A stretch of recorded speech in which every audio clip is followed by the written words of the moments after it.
I'm Lieutenant Colonel Hannah Rowan, 43 years old, and I built my career from a small Midwestern town where ambition had a ceiling, and I refused to stay under it. For years, I sent money home, covered bills, and tried to make my parents proud, even when they called my job secretary work in uniform. But when they mocked me walking out of base command, and a Black Hawk landed right in front of them, its pilot saluting and calling, Reaper Zero, ma'am, I made a choice that changed everything. Have you ever been underestimated by the very people you were fighting for? If so, tell me your story in the comments. You're not alone. Before I get into what happened, let me know where you're tuning in from. And if you've ever had to stand your ground and earn respect the hard way, hit that like button and subscribe for more true stories about boundaries, respect, and becoming who they said you couldn't be. What happened next might surprise you.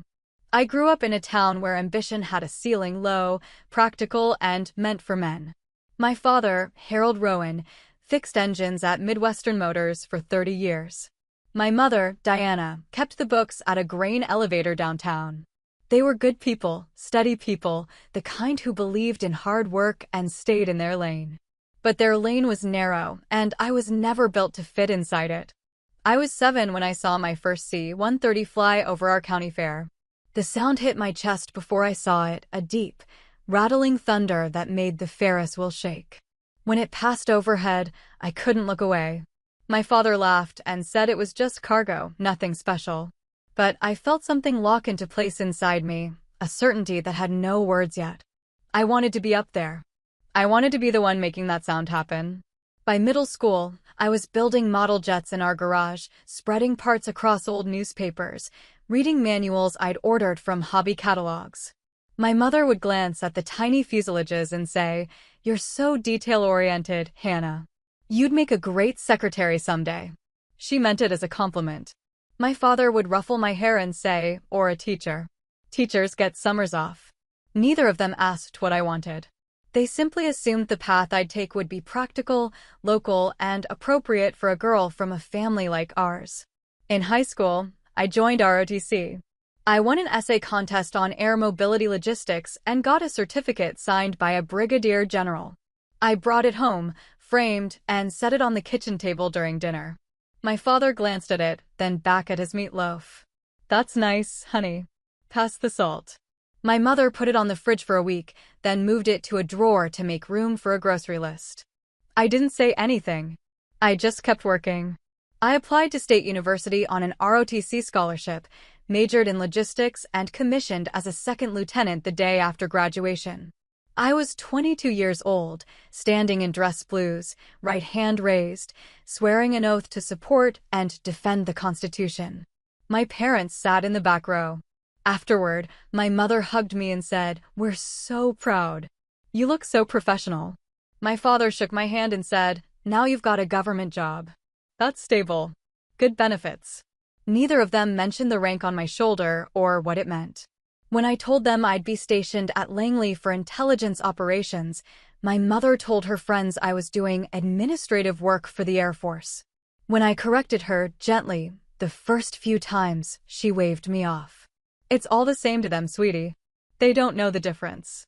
But it wasn't all the same.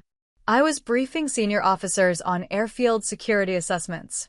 I was coordinating with joint task forces. I was learning to read satellite imagery and identify supply chain vulnerabilities in hostile airspace. I wasn't filing papers. I was building a career in a world they couldn't see and didn't care to understand. Still, I sent money home. Every month, $200, sometimes more if they needed it.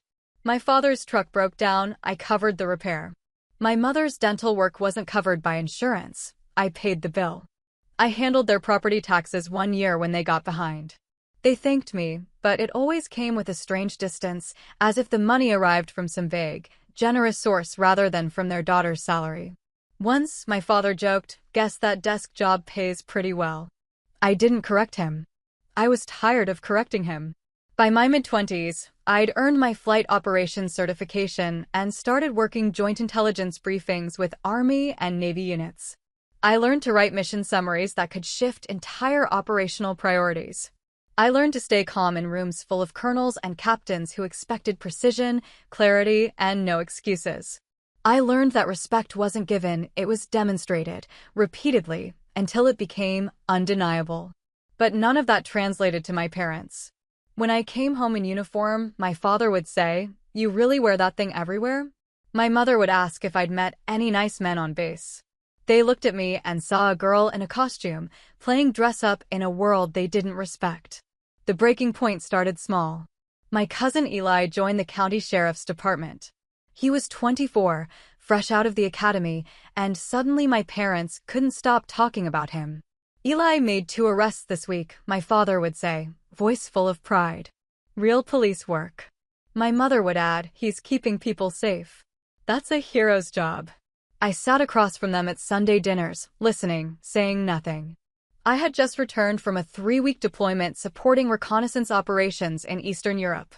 I couldn't talk about the details, but I had flown in a Black Hawk over contested borders, coordinated intelligence transfers between Allied forces, and briefed a 2-star general on enemy movement patterns. I came home exhausted, proud, and entirely invisible. One evening, my mother called to tell me Eli had been featured in the local paper. She read the article aloud, her voice bright with excitement. When she finished, she said, "Isn't that wonderful? He's really making a difference." I asked if she'd seen the commendation I'd sent her, a certificate for exceptional performance in joint operations. She paused. "Oh, yes, I think I put that somewhere. You know how it is, Hannah. We're just so proud of both of you." But the weight in her voice was different when she talked about Eli. He was the hero. I was the footnote. I stopped calling as often. I still sent money, but I didn't ask how they were doing. I didn't share stories from work. I kept my distance and told myself it didn't matter.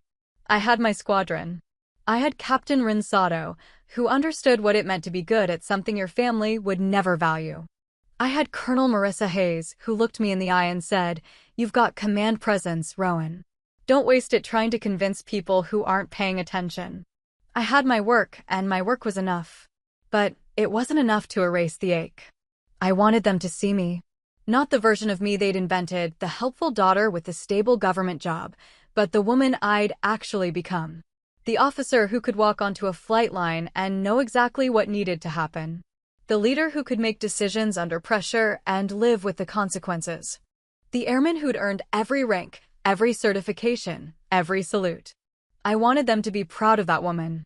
But I was beginning to understand they never would be. The patterns became clearer once I stopped pretending they'd change. My mother would call and ask about my schedule, then interrupt halfway through my answer to tell me about Eli's latest traffic stop. My father would ask if I was still doing that military thing, as if it were a hobby I might outgrow. They sent birthday cards addressed to our daughter, the Air Force Administrator. I stopped correcting the title. It didn't matter what I said. They heard what they wanted to hear. During one visit home, I wore my service dress uniform to a family dinner. It was fresh from the cleaners, ribbons aligned, rank insignia polished. My father glanced at me and said, "You really need to wear that to Applebee's?" My mother laughed, a little embarrassed, and said, "Harold, don't tease. She looks very official." Official. Not accomplished. Not decorated. Official, like a postal worker or a DMV clerk. I smiled, ordered a salad, and didn't bring up the fact that I'd just returned from briefing a joint task force on airfield vulnerability assessments in the Baltics. At that same dinner, my mother's friend Karen stopped by our table. She'd known me since I was in elementary school, used to give me her old Nancy Drew books. She looked at my uniform and said, "Oh, Hannah, look at you. Are you a stewardess now?" My mother laughed. Actually laughed, and said, No, she works for the Air Force. Administration, logistics, that sort of thing." Karen nodded, satisfied, and said, "Well, that's wonderful. Steady work." I sat there, silent, while my mother erased every briefing, every deployment, every hour I'd spent earning the right to wear that uniform. I excused myself, went to the bathroom, and stared at my reflection in the mirror. I didn't cry. I just looked at myself and thought, they will never see you. Captain Rinsato was the first person who said it out loud. We were in the break room on base, drinking bad coffee after a 14-hour shift. I'd just gotten off the phone with my mother, who'd spent 20 minutes talking about Eli's new patrol route and hadn't asked a single question about my work. Rin looked at me and said, "They're not going to get it, Rowan. You know that, right?" I didn't answer. She continued, "You're expecting them to see what you see from the cockpit. But they're not in the cockpit. They're on the ground, looking up, and they've decided you're not really flying." It wasn't comforting, but it was true. I stopped waiting for them to ask the right questions. I kept my distance after that. I still sent money when they needed it, but I stopped explaining my job. I stopped inviting them to events on base. I stopped hoping they'd understand the difference between a second lieutenant and a major, between administrative work and intelligence operations. I built my life around people who knew what I did and respected the work. I focused on my squadron, my certifications, my mission briefs. I got promoted to captain, then to major. Each promotion felt like proof that I was doing something right, even if my parents couldn't see it. The promotion to major happened on a cold morning in March. The ceremony was held on the flight line, wind whipping across the tarmac, 50 people in attendance.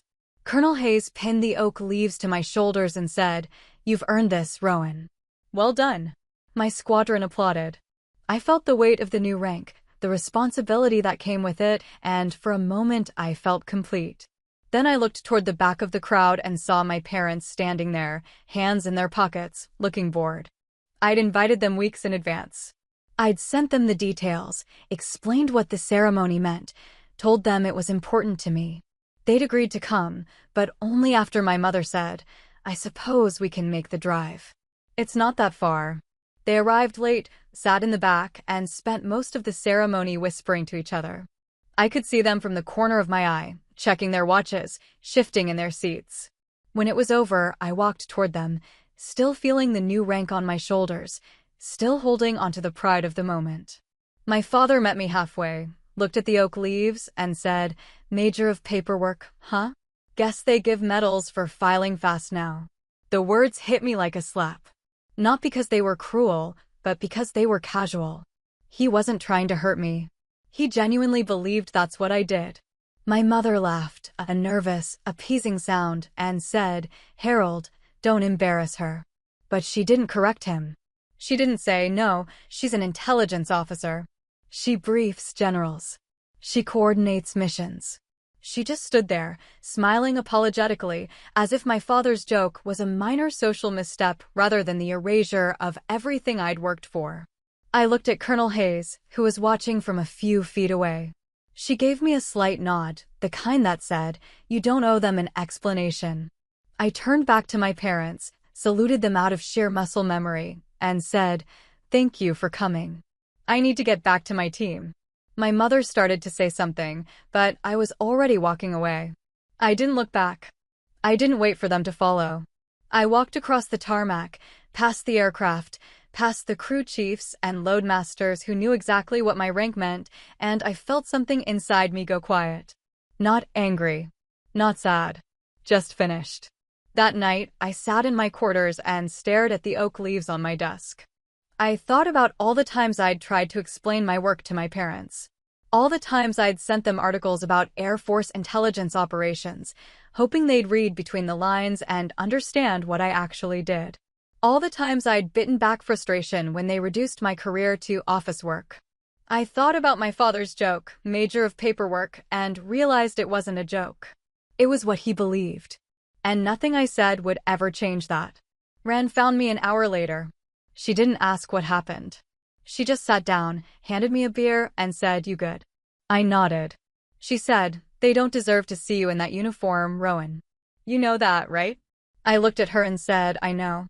And for the first time, I meant it. I wasn't angry anymore. I wasn't hurt. I was just done trying to convince people who had already decided who I was. My parents saw a secretary. The Air Force saw an officer. I knew which version mattered. The shift happened slowly, the way tectonic plates move, invisible until the ground finally cracks. I stopped calling home every week. I stopped sending updates about my assignments. I stopped trying to translate my world into language they'd understand. When my mother called to ask how I was doing, I'd say, "Fine. Busy." When my father asked if I was still in the Air Force, I'd say yes. I didn't elaborate. I didn't explain. I let them believe whatever they wanted to believe. Captain Rin Sato became my sounding board during that time. We'd sit in the squadron ready room after long shifts, drinking coffee that tasted like diesel fuel, talking about the things we couldn't say to anyone else. She told me about her own family, immigrants who'd sacrificed everything to get her through college, who were proud of her service, but didn't understand why she'd chosen the military over medical school. They see the uniform, she said, but they don't see the mission. They think I'm wasting my degree. I understood that. The gap between what we did and what our families imagined we did was unbridgeable. One night, after a particularly brutal mission brief, Rin looked at me and said, "You're never going to get their approval, Rowan. You know that, right?" I nodded. She continued, "So stop trying. Do the work. Be excellent. Let the work speak for itself. If they come around, fine. If they don't, you'll survive." It was the most pragmatic advice anyone had ever given me, and it settled something deep in my chest. I didn't need their approval. I needed to be good at what I did. Everything else was noise. I threw myself into the work. I volunteered for every complex assignment, every joint operation, every task force that needed an intelligence officer who could think 3 steps ahead. I spent weeks in Eastern Europe, coordinating reconnaissance missions with NATO allies. I briefed colonels and generals on threat assessments, supply chain vulnerabilities, enemy movement patterns. I learned to read terrain maps like poetry and satellite images like scripture. I became the officer people called when they needed someone who wouldn't flinch under pressure. The deployments were hard, long hours, high stakes, no room for error. But they were also clarifying. When I was overseas, coordinating missions, I wasn't Harold and Diana's daughter. I wasn't the girl from the small Midwestern town who was supposed to stay small. I was Major Rowan, call sign Reaper Zero, and I was good at what I did. The soldiers I worked with didn't care where I came from or what my parents thought. They cared whether I could get the job done. And I could. During one deployment, I spent 3 weeks embedded with an army reconnaissance unit near the Polish border. We were tracking enemy supply movements, coordinating drone surveillance, feeding real-time intelligence to tactical units on the ground. It was exhausting work, 18-hour days, constant vigilance, decisions that could mean life or death for soldiers I'd never meet. But I loved it.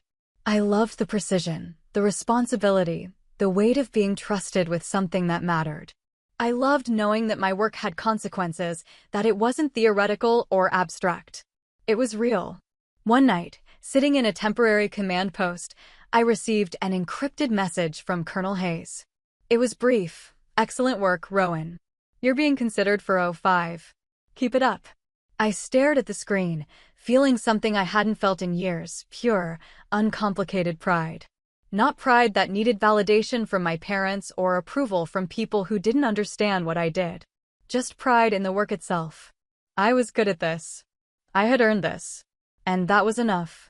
When I returned stateside, I didn't tell my parents about the deployment.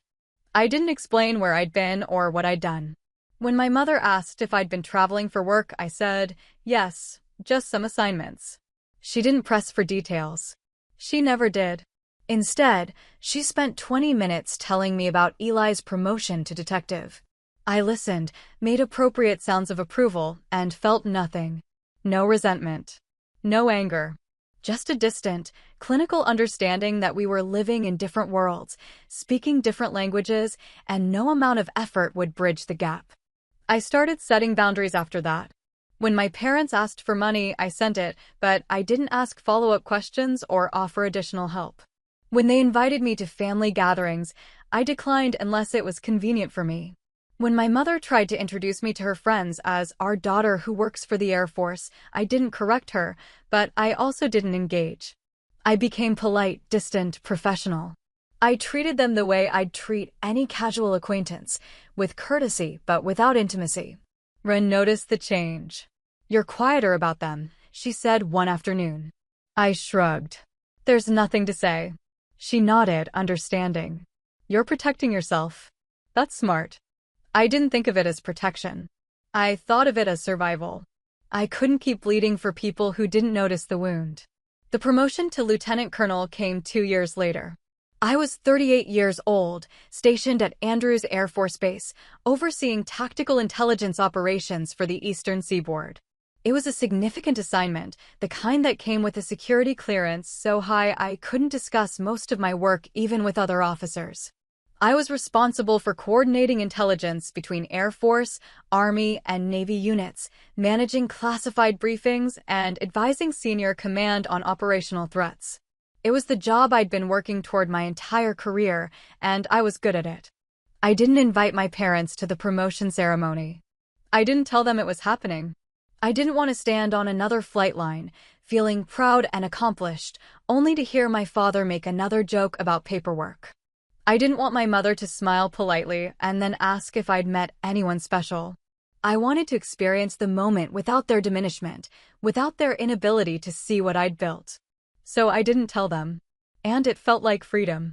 The ceremony was small, dignified, attended by officers who understood what the rank meant. Colonel Hayes pinned the silver oak leaves to my shoulders and said, "You've earned every bit of this, Rowan." Well done. I thanked her, saluted, and felt the weight of the new rank settle onto my frame. It felt right. It felt like the culmination of years of discipline, sacrifice, and relentless confidence. And for the first time in my life, I didn't wish my parents were there to see it. Afterward, I called my mother to tell her about the promotion. She said, "Oh, that's wonderful, sweetie. What does that mean, exactly?" I said, "It means I'm a lieutenant colonel now." "Oh, 5.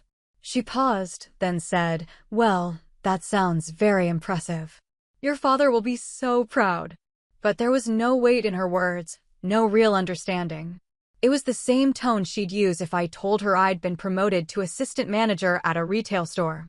I thanked her, ended the call, and didn't feel disappointed. I felt nothing. And that, I realized, was progress. They visited Washington, D.C., 6 months after my promotion. My mother had been talking about the trip for weeks. She wanted to see the monuments, visit the Smithsonian, take photos in front of the Capitol.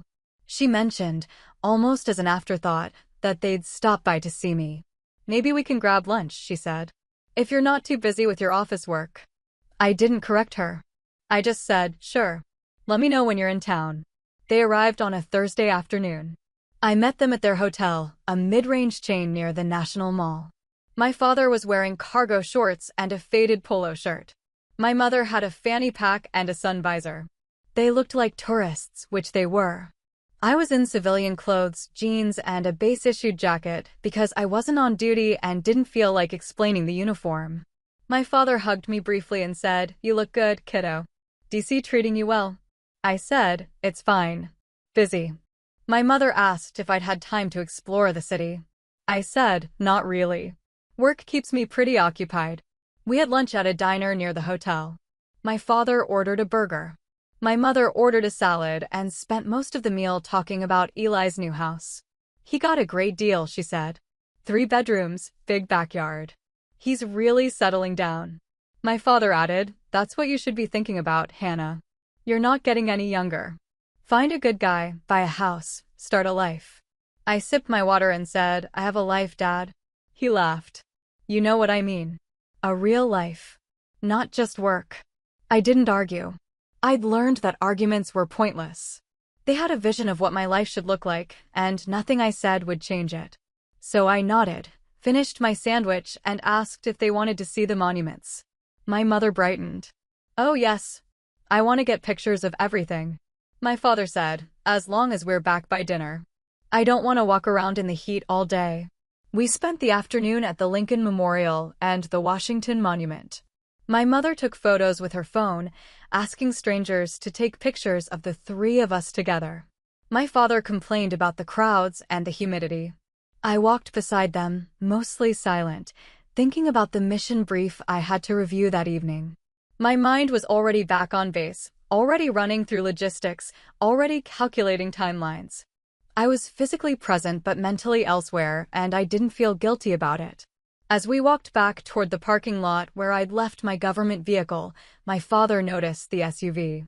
It was a standard-issue Gov vehicle, black, with government plates and a Department of Defense decal on the windshield. He stopped, stared at it, and said, "That yours?"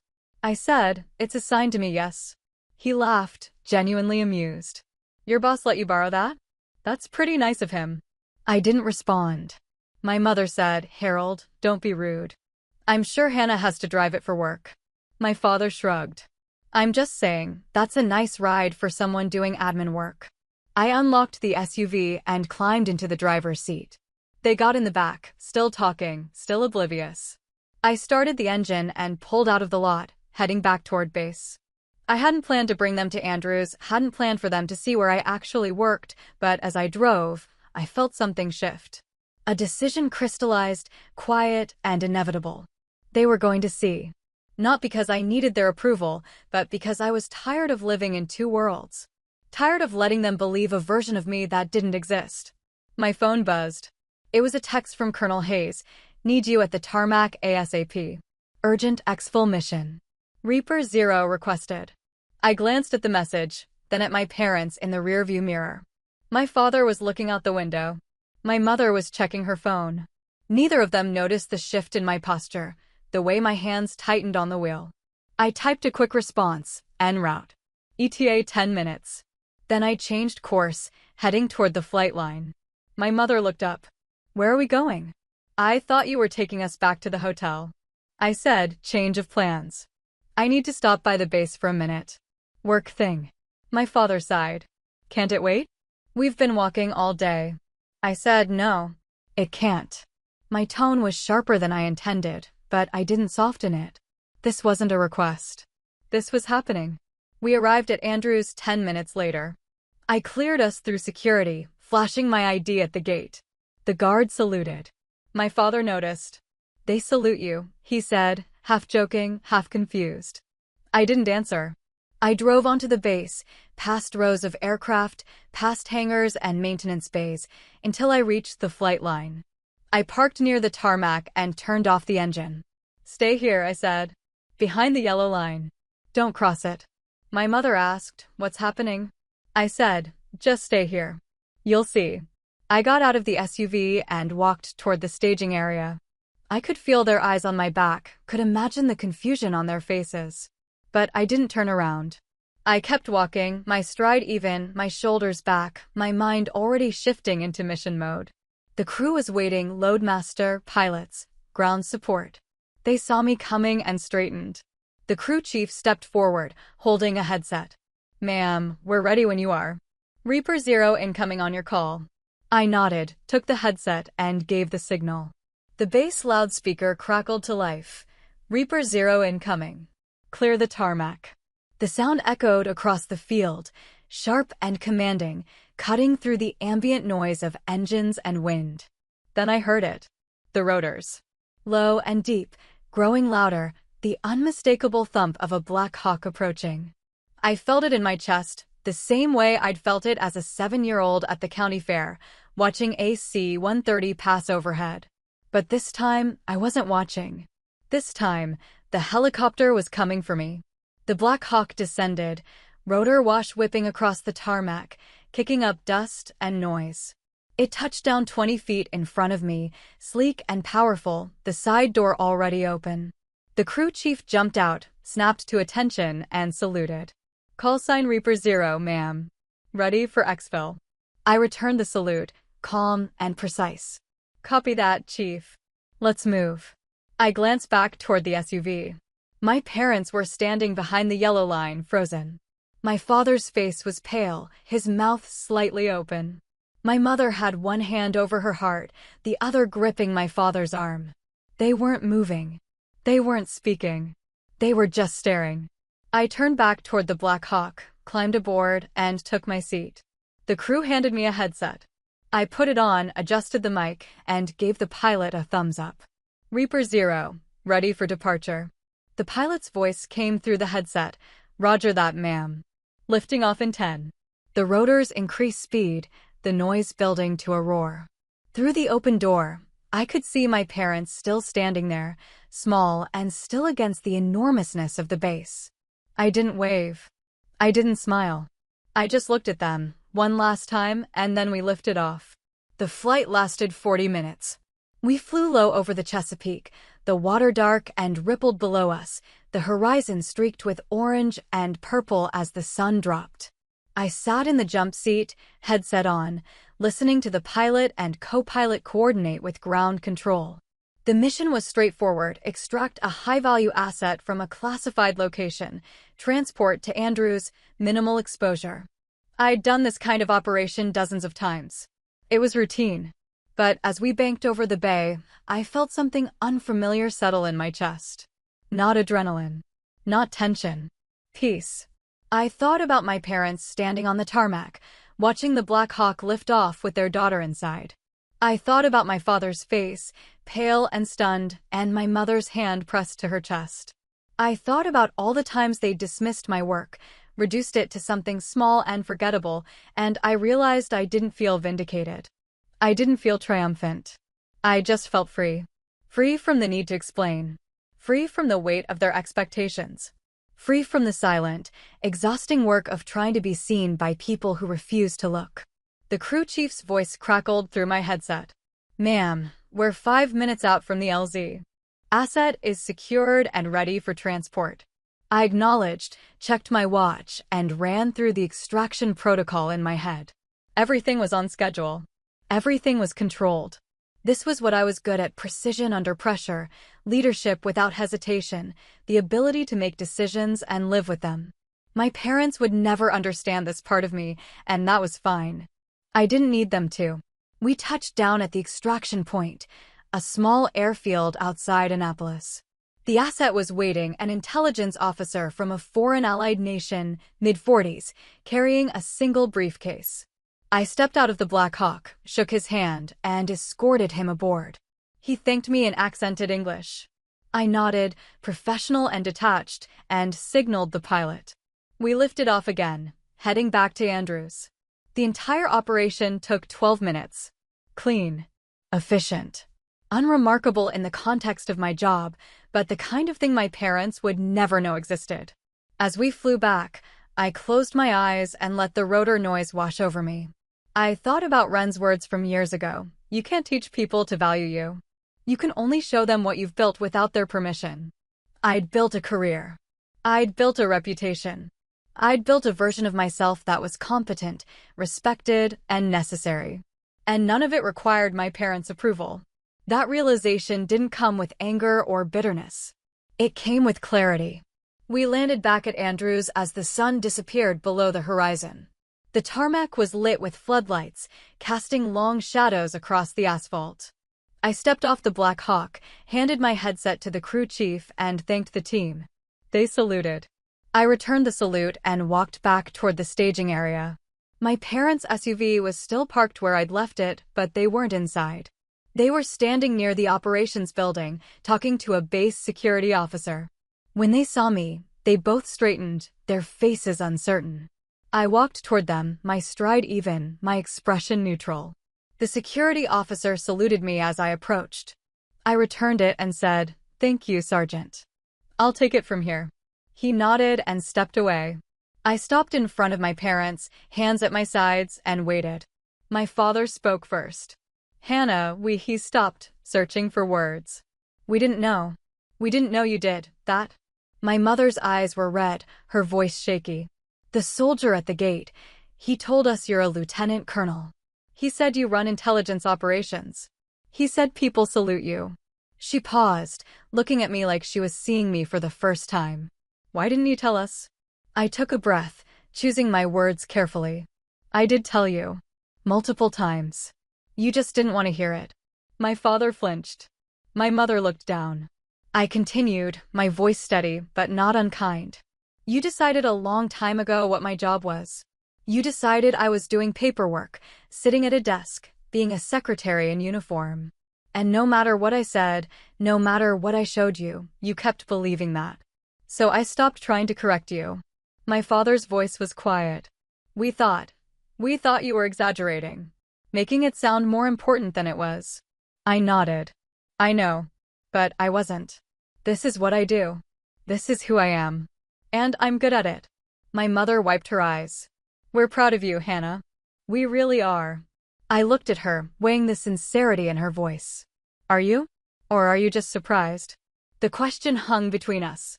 My mother didn't answer. My father looked away. I let the silence sit for a moment, then said, I need to finish my debrief.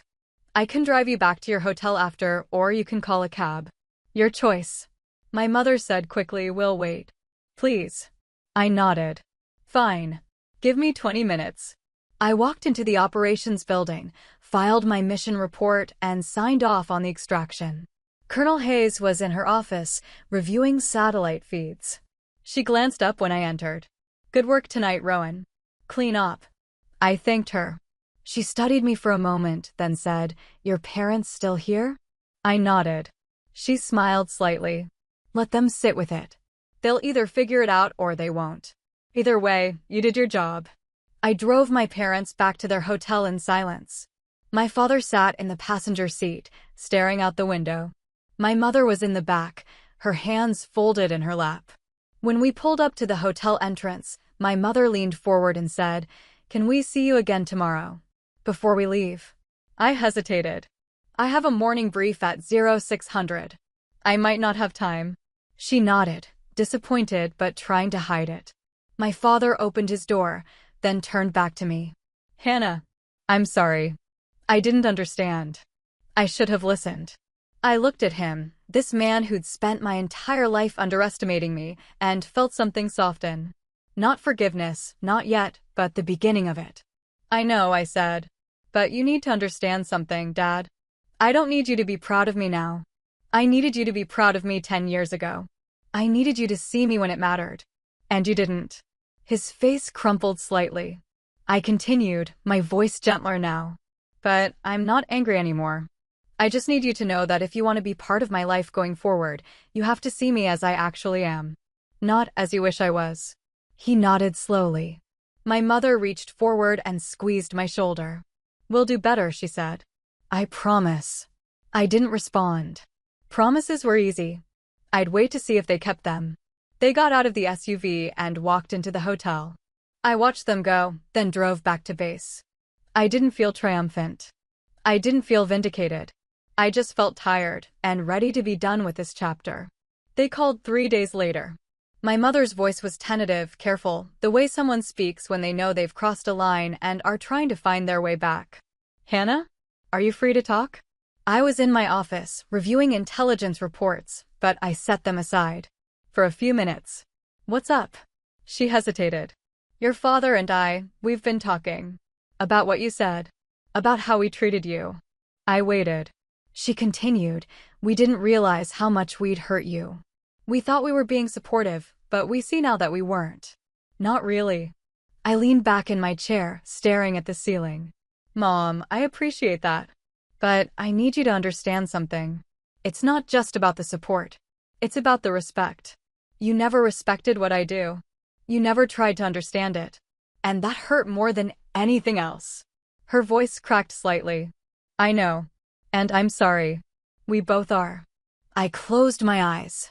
Okay, she said, we'd like to visit again. If you're willing. We'd like to see your world. Really see it. I thought about it. Part of me wanted to say no, to protect the space I'd built, to keep them at the distance I'd carefully maintained. But another part, smaller, quieter, wanted to give them one more chance. I'll think about it, I said. I need to see if you mean what you're saying. Words are easy, Mom. Actions are harder. She said, we understand. We'll wait. Just don't shut us out completely. Please.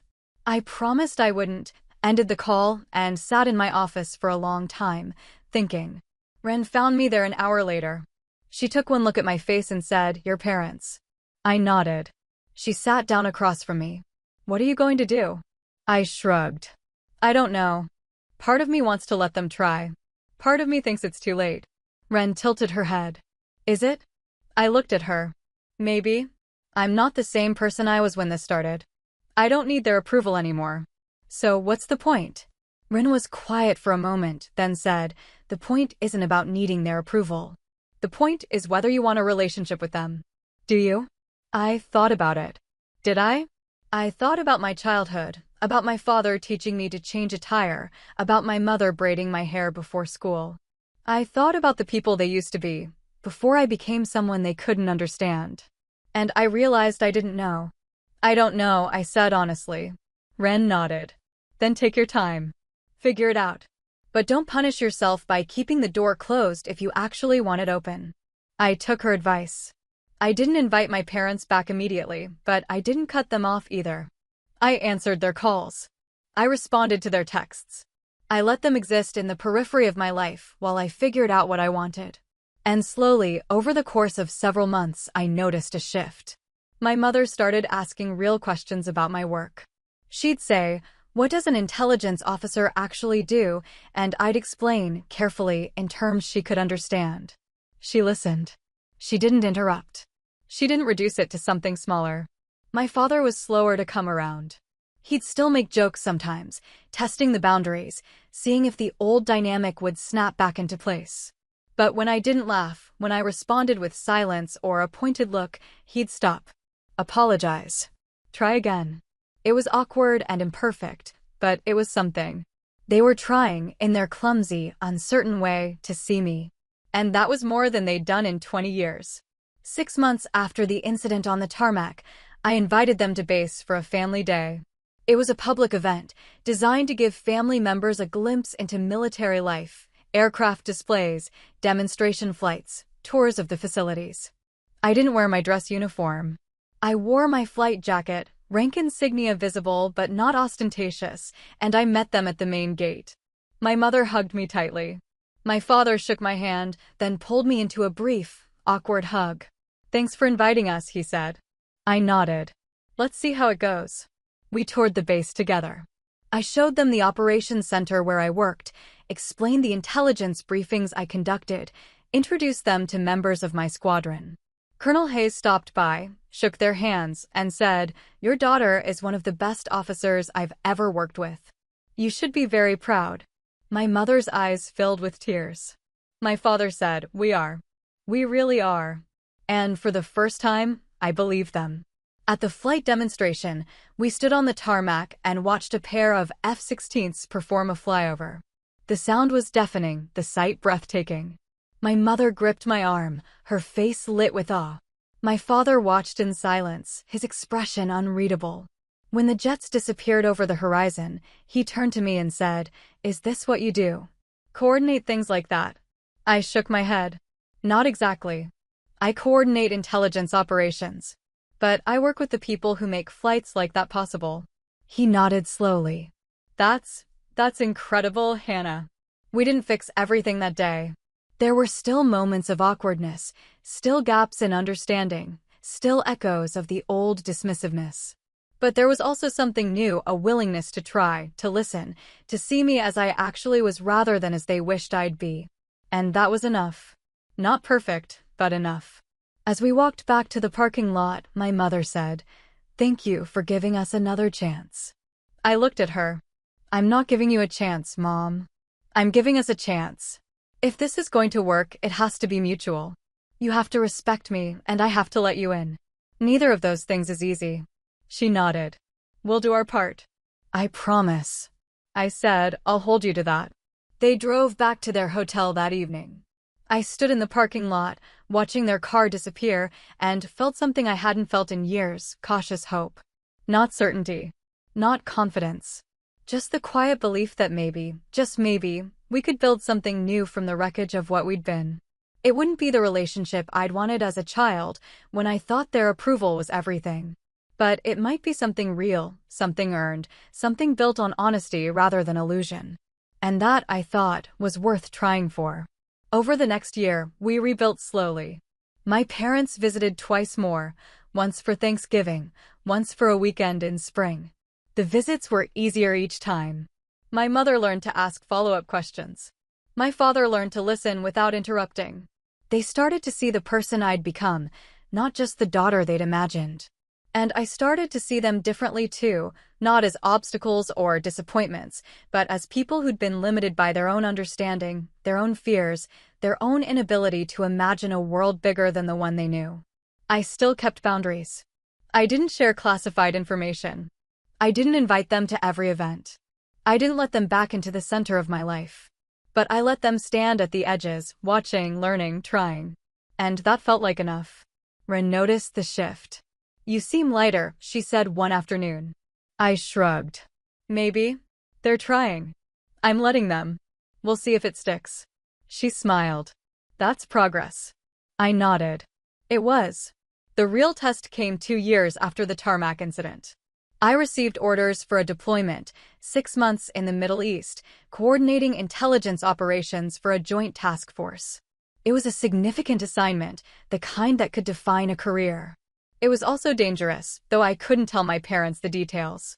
When I called to let them know I'd be out of contact for a while, my mother's voice went tight with worry. "How long? Where are you going?" I said, "I can't tell you where. 6 months, maybe longer. I'll send emails when I can, but they'll be infrequent." There was a long pause. Then my father's voice came on the line. They'd put me on speaker. "Hannah, is this dangerous?" I hesitated. I could lie, reassure them, tell them it was just another desk job. But that would undo everything we'd built. So I told the truth. "It could be. But I'm trained for this. I'll be careful." My mother made a small sound, somewhere between a sob and a gasp. My father said, "We're proud of you, kiddo. You know that, right?" I felt my throat tighten. "I know, Dad. Thank you." The deployment was hard. Long hours, constant pressure, decisions that carried real weight. But I was good at it. I coordinated intelligence between Army, Navy, and Air Force units. I briefed generals on enemy positions. I identified supply chain vulnerabilities that saved lives. I did the work I'd been trained to do, and I did it well. And when I had rare moments of downtime, sitting in a tent at a forward operating base, I'd think about my parents. About the way my father's voice had cracked when he'd said he was proud. About the way my mother had cried when I'd told her the deployment might be dangerous. They weren't perfect. But they were trying. And that mattered.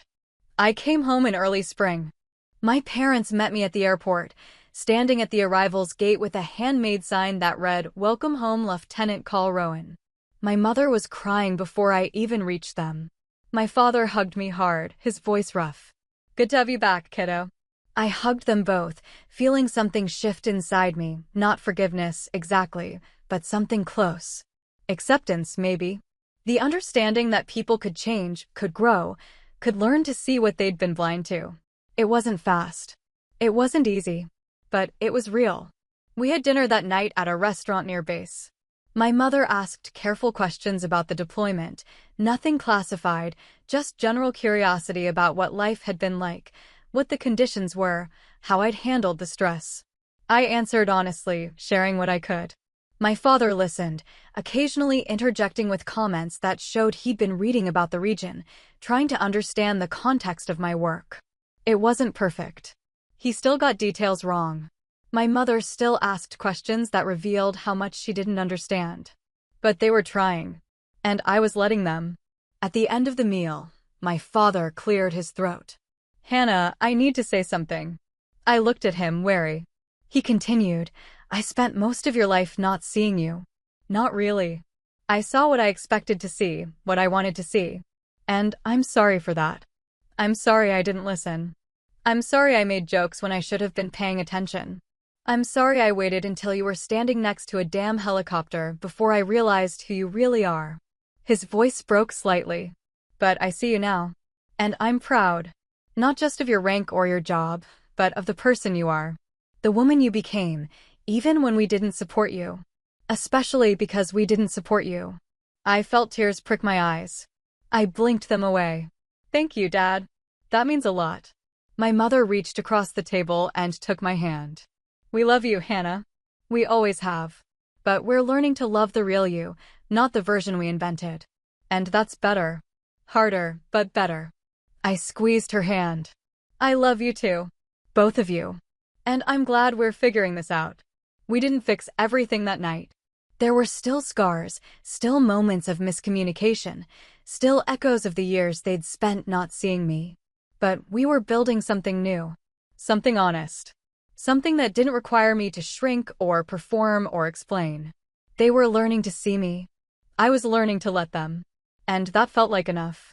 2 years later, I stood in a briefing room at the Pentagon, preparing to present intelligence findings to a joint task force that included two-star generals from 3 branches. I was 41 years old, still a lieutenant colonel, still called Reaper Zero by the people I worked with. I'd been offered promotion to full colonel twice and turned it down both times.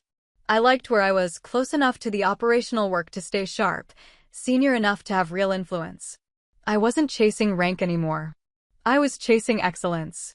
The briefing went well.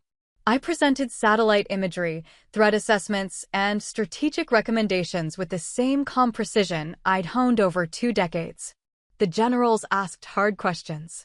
I answered them without hesitation.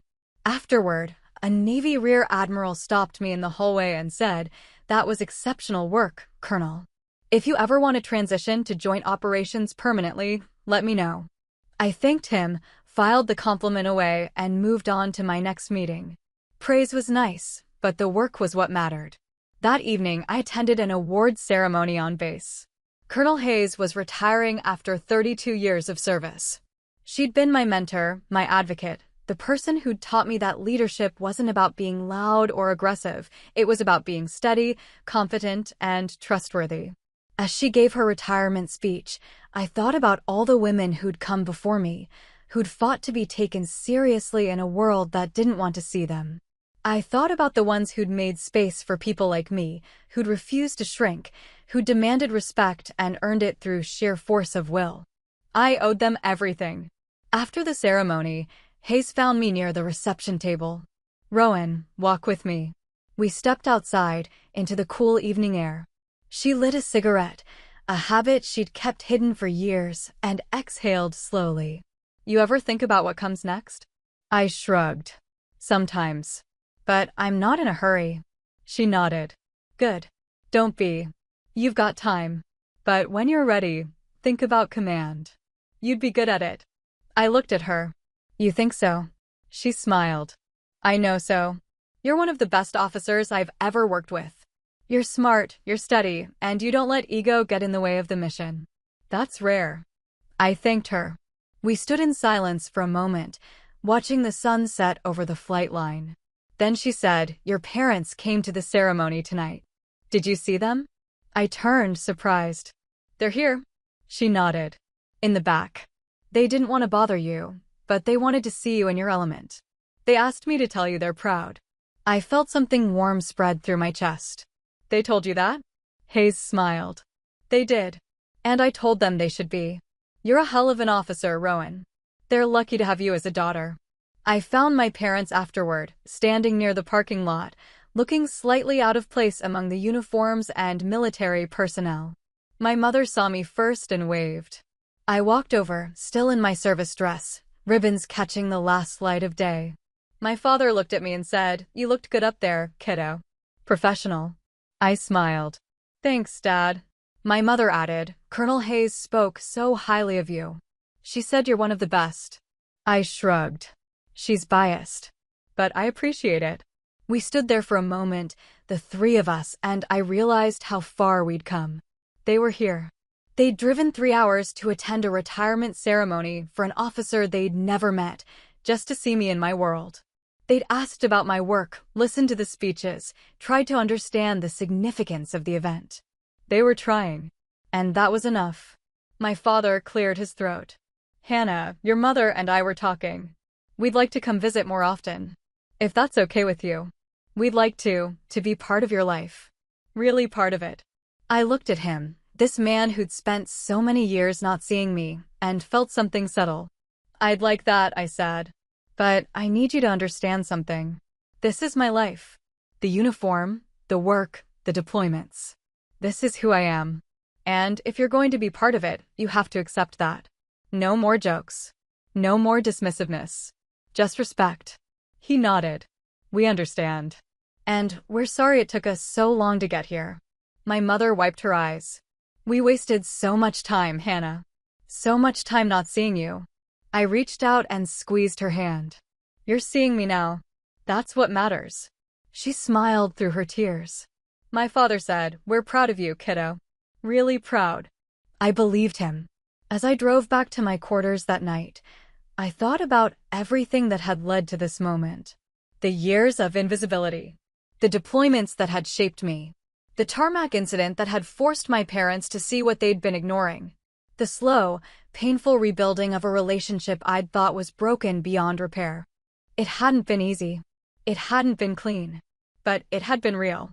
And that was what I'd always wanted, not perfection, just honesty. I thought about the girl I'd been, 7 years old, watching a C-130 fly overhead and feeling something lock into place inside her. That girl had wanted to fly. She'd wanted to be powerful, competent, respected. She'd wanted to matter. And now, more than 30 years later, she did. Not because her parents had finally seen her, though that helped, but because she'd built a life that mattered, with or without their approval. She'd become the woman she was always meant to be. And that was enough. The next morning, I reported for duty at 0600. I briefed my team on upcoming operations. I reviewed intelligence reports. I coordinated with allied forces. I did the work I'd been trained to do, the work I was good at, the work that made a difference. And when I stepped onto the flight line that afternoon, watching a Black Hawk lift off for a training exercise, I felt the same thing I'd felt as a child, that deep, rattling certainty that I was exactly where I was supposed to be. Captain Sato found me there, standing near the tarmac, watching the aircraft climb into the sky. She stood beside me, arms crossed, and said, "You ever think about retiring?" I laughed. "Not yet. I've still got work to do." She nodded. "Good. The Air Force needs more people like you." I glanced at her. "People like me?" She smiled. "People who don't quit. People who build something even when no one's watching. People who prove that respect isn't given, it's earned." I thought about that. About all the years I'd spent earning respect, building credibility, proving I was more than what people assumed. About the tarmac, and the Black Hawk, and the moment my parents finally saw me for who I really was. About the slow, imperfect work of rebuilding a relationship that had been broken for so long. About the woman I'd become, not despite them, but without them. And I realized Rin was right. You can't teach people to value you. You can only show them what you've built without their permission. They once saw a secretary. I became the woman they salute from the flight line. It took them 20 years to understand the difference, and by the time they did, I no longer needed them to. That's the thing about earning your own respect. Once you have it, everyone else's approval becomes optional. My parents visit twice a year now. They come to base family days, ask careful questions, listen when I explain my work. My mother sends care packages when I'm deployed. My father emails articles about Air Force operations, asking if I was involved, if I can talk about it. They're trying to know me, and I'm letting them, but the relationship we have now is different from what they wanted and different from what I once needed. It's built on honesty instead of expectation, on respect instead of obligation. It's smaller than what we could have had, but it's real. And real is better than perfect. I still send money when they need it, but now they thank me differently. They don't dismiss it as coming from some vague government job. They acknowledge what it represents, that I've built a career that provides not just for me, but for them. That I've succeeded in ways they never imagined possible. My father told me once, late at night over coffee during a visit, "I didn't think women could do what you do." I know that's wrong. I know that now. But that's what I believed, and I'm sorry. I accepted his apology, not because it erased the years of dismissal, but because it was honest. And honesty, I've learned, is the foundation of everything that matters. Colonel Hayes retired to Virginia. She calls every few months, checking in, offering advice when I ask for it. She told me once that the hardest part of military life isn't the deployments or the danger, it's the isolation. You do work no one understands, she said. You make sacrifices no one sees. And you have to be okay with that, or it'll destroy you. I understood what she meant. For years, I'd wanted my parents to see my sacrifices, to understand what I'd given up, what I'd built. But I'd learned that validation from people who don't understand your world is hollow. Real validation comes from doing the work well, from the people who work alongside you, from the knowledge that you've made a difference even when no one's watching. Captain Rin Sato got promoted to major last year. We still grab coffee when our schedules align, still talk about the things we can't say to anyone else. She's married now, 2 kids, balancing motherhood and military service with the same calm confidence she brings to everything. Her parents came to her promotion ceremony. They brought her children, took photos, asked questions. She told me afterward, they still don't really get it, but they're proud. That's enough. I nodded, understanding exactly what she meant. I've stopped chasing promotion. I turned down Colonel twice because I like where I am, close enough to operations to stay engaged, senior enough to have influence. I coordinate intelligence for joint task forces, brief generals, advise on strategic operations. I've spent time in Eastern Europe, the Middle East, the Pacific. I've worked with allies from a dozen countries, earned their trust, built relationships that matter. My call sign, Reaper Zero, has become something of a legend in certain circles, not because I'm flashy or dramatic, but because I'm reliable. When Reaper Zero is on the mission, things get done right. That's the reputation I've built, and it's the one I'm proud of. I'm 43 now. I've spent 21 years in the Air Force, most of them proving I belonged here. I don't have to prove it anymore. The people I work with know what I can do. The officers I brief trust my assessments. The enlisted personnel I lead respect my decisions. I've built something solid, something that doesn't require constant defense or explanation. I've built a life that makes sense to me, even if it never made sense to my parents. They came to base last month for an air show. My mother wore a shirt that said, "Proud Air Force Mom." My father wore a cap with Lieutenant Colonel rank insignia on it. They stood on the flight line with other military families, watching the demonstration, and when a Black Hawk flew overhead, my mother grabbed my arm and said, "Is that one of yours?" I smiled. Not today. But I've been in ones just like it. She squeezed my arm, her eyes bright with something I'd spent years wanting to see, genuine pride, not manufactured, not performative. Real. After the show, we had lunch in the dining facility. A young airman approached our table, stood at attention, and said, "Ma'am, I just wanted to say thank you. You briefed our unit before our last deployment. Your intel saved lives." I thanked him, told him to stay safe, and watched him walk away. My father stared at me. "That happens a lot?" I shrugged. "Sometimes." He shook his head slowly. "I had no idea, Hannah. I really had no idea." I looked at him. "I know, Dad. But you do now. That's what matters." I think about the tarmac sometimes. About the moment the Black Hawk landed and my parents finally saw me. About the look on my father's face, pale and stunned, and my mother's hand pressed to her chest. About the way I'd boarded that helicopter without hesitation, without drama, without needing their approval. That moment was a turning point, but it wasn't the end of the story. The end of the story is quieter, smaller, built over years of slow, imperfect rebuilding. It's my mother asking real questions about my work. It's my father apologizing clumsily but sincerely. It's me learning to let them in without needing them to complete me. I've learned that family is complicated. That love doesn't always look like understanding. That people can fail you for years and still find their way back. That forgiveness isn't about erasing the past, it's about deciding what you want the future to look like. I've forgiven my parents, not because they earned it quickly, but because holding on to anger was exhausting. I chose to let them try. I chose to believe they could change. And they did, slowly, imperfectly, but genuinely. That was enough. Last week, I received orders for another deployment. 6 months, location classified, high-priority intelligence operations. When I called to tell my parents, my mother cried. My father's voice was steady but strained. "Be safe, kiddo. Come home." I promised I would. My mother said, "We'll be here when you get back. We'll always be here." I believed her. Not because she'd always been there, she hadn't, but because she was trying to be now. And that was worth something. I'm writing this from my quarters the night before I deploy.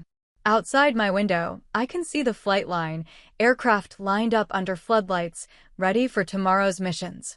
I can hear the distant sound of engines, the low hum of activity that never stops on a military base. This is my world. This is where I belong. And whether my parents understand it or not, whether they ever fully grasp what I do or why it matters, I know. I know what I've built. I know what I've sacrificed. I know what I'm capable of. And that knowledge is enough. They once saw a secretary. I became the woman they salute from the flight line. You can't teach people to value you. You can only show them what you've built without their permission. And if they come around, if they learn to see you, that's a gift. But if they don't, you'll survive. You'll more than survive. You'll thrive. Because the work matters more than the recognition. The mission matters more than the applause. And the woman you become in the pursuit of excellence matters more than anyone's approval. Another Black Hawk will lift off tomorrow, and I'll be on it. Headset on, mission briefed, ready to do the work I was trained for. My parents will worry. They'll pray. They'll wait for my emails and count the days until I come home. And that's enough. Not perfect. Not what it could have been if they'd seen me sooner. But real. Honest. Built on a foundation of hard-earned respect and slow, imperfect growth.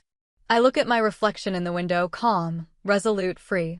I see the woman I've become, the officer I've earned the right to be, the leader people trust when the stakes are high. I see Reaper Zero. And I'm proud of her. Not because anyone told me to be. Not because I finally got the approval I'd been chasing. But because I know, without question, that I've built something that matters. Something that will outlast recognition, outlast approval, outlast everything except the work itself. That's enough. That's everything. Thanks for writing with me. If this hit home, like, subscribe, and share it with someone who needs a boundary win today. Now I want to hear from you. Have you ever been dismissed by family until reality proved them wrong? What happened? What boundary did you set, and did it stick? If you got that Black Hawk moment, would you rebuild trust or keep your distance? Why? What's one way you're earning respect on your terms this year? Drop your story in the comments, tell me where you're watching from, and hit the bell so you don't miss the next chapter. Stay sharp.